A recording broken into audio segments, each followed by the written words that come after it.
আসসালামু আলাইকুম everyone, welcome back to cook with Nilufa.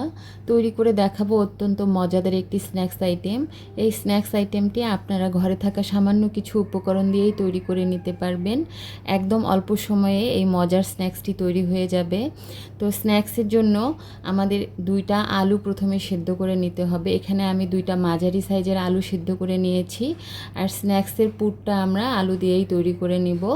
তো আলু দুইটা সিদ্ধ করে নেওয়ার পর একটা কাঁটা চামচের সাহায্যে আমি খুব ভালো করে ম্যাশ করে নিচ্ছি। তো আলুটা ম্যাশ হয়ে গেলেই আমরা এখানে পুরটা এবার রেডি করে নিব। পুর তৈরির জন্য একটা প্যানে আমি 1 টেবিল চামচ তেল দিয়েছি। তেলের মধ্যে আমি একটা মাঝারি সাইজের পেঁয়াজ কুচি করে কেটে দিয়েছি। পেঁয়াজটা আমরা সামান্য ভেজে নিব। যখন এরকম কালার চলে এসেছে তখন আমি এখানে সামান্য কিছু মশলা অ্যাড করে দিচ্ছি। এই পুরটায় কিন্তু বেশি মশলা দেয়া যাবে না। এখানে আমি দিয়েছি চিলি ফ্লেক্স, চাট মশলা, হলুদের গুঁড়া, গোলমরিচের গুঁড়া আর একটুখানি গরম মশলা। আর এই সব মশলাই আছে 1/4 চামচ করে। এই মশলাটা দিয়ে একদম চুলার ফ্লেমটা লোতে রেখে আমাদের মশলাগুলো ভেজে নিতে হবে। মশলাগুলো কোনো মতেই পুড়িয়ে ফেলা যাবে না। মশলাগুলো যখন হালকা করে এরকম ভাজা হয়ে গিয়েছে তখন আমরা যে আলুটা ম্যাশ করে রেখেছিলাম সেই আলুটা এবার এখানে দিয়ে দিচ্ছি। এবার আলুটা মশলার সঙ্গে মিশিয়ে নিয়ে এখানে আমি 1/2 চামচ লবণ দিয়ে দিচ্ছি। 1/2 চামচ লবণ দেওয়ার পর আলুটা একটা স্প্যাচুলার সাহায্যে মশলার সঙ্গে এরকম চেপে চেপে মিশিয়ে নিতে হবে। আর সবশেষে এখানে আমি দিয়ে দিচ্ছি 2 টেবিল চামচ ধনিয়া পাতা, 2টা কাঁচামরিচ কুচি আর দিয়ে দিচ্ছি 1/2 চামচ লেবুর রস। এটা দেওয়ার পরে ভালোভাবে মিশিয়ে নিলে আজকে আমাদের স্ন্যাক্সের জন্য পুরটা রেডি হয়ে যাবে। পুরটা রেডি হয়ে গেলে এটা ঠান্ডা করে নিতে হবে। আর আজকের নাস্তাটি আমি পাউরুটি দিয়ে তৈরি করব।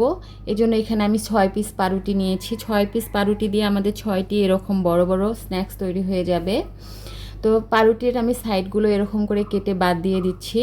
পাউরুটির সাইডগুলো এরকম করে কেটে বাদ দেওয়ার পরে এবার একটা বাটিতে নর্মাল পানি আমি নিয়েছি। পানির মধ্যে পাউরুটির স্লাইসগুলো একটুখানি ভিজে নিয়ে পানিটা ভালো করে ঝরিয়ে নিচ্ছি।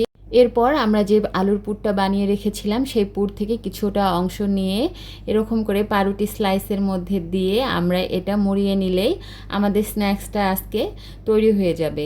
এরকম করে প্রত্যেকটা স্ন্যাক্স আমি তৈরি করে নিব। এরকম প্রত্যেকটা স্ন্যাক্স যখন তৈরি হয়ে গিয়েছে তখন আমরা এবার তেলে ভেজে নিব। তেলে ভেজে নেওয়ার পূর্বে একটা ব্যাপার অবশ্যই খেয়াল রাখতে হবে, পাউরুটি দিয়ে যে কোনো স্ন্যাক্স তৈরির ক্ষেত্রে কিন্তু তেলটা খুব ভালোভাবে গরম রাখতে হবে। শুরুতেই যদি তেলটা হালকা গরম থাকে সেক্ষেত্রে পাউরুটির তেল বেশি টেনে নেবে।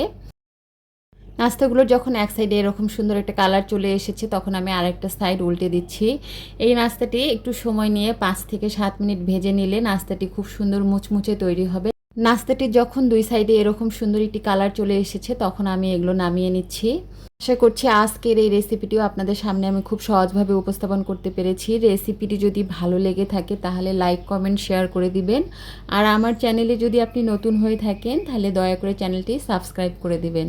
দেখতেই পাচ্ছেন নাস্তাটি দেখতে কতটা লোভনীয় হয়েছে। এই নাস্তাটি শুধু দেখতে সুন্দর নয়, খেতেও অত্যন্ত মজাদার হয়েছে। তো আমি একটি নাস্তা আপনাদের ভেঙে দেখাচ্ছি। আমার কিন্তু এরকম গরম গরম পুরে ভরা যে কোনো স্ন্যাক্স খেতে অনেক বেশি মজা লাগে। তো ধন্যবাদ সবাইকে পুরো ভিডিও দেখার জন্য। সবাই অনেক ভালো থাকবেন, সুস্থ থাকবেন, সাবধানে থাকবেন। আল্লাহ হাফেজ।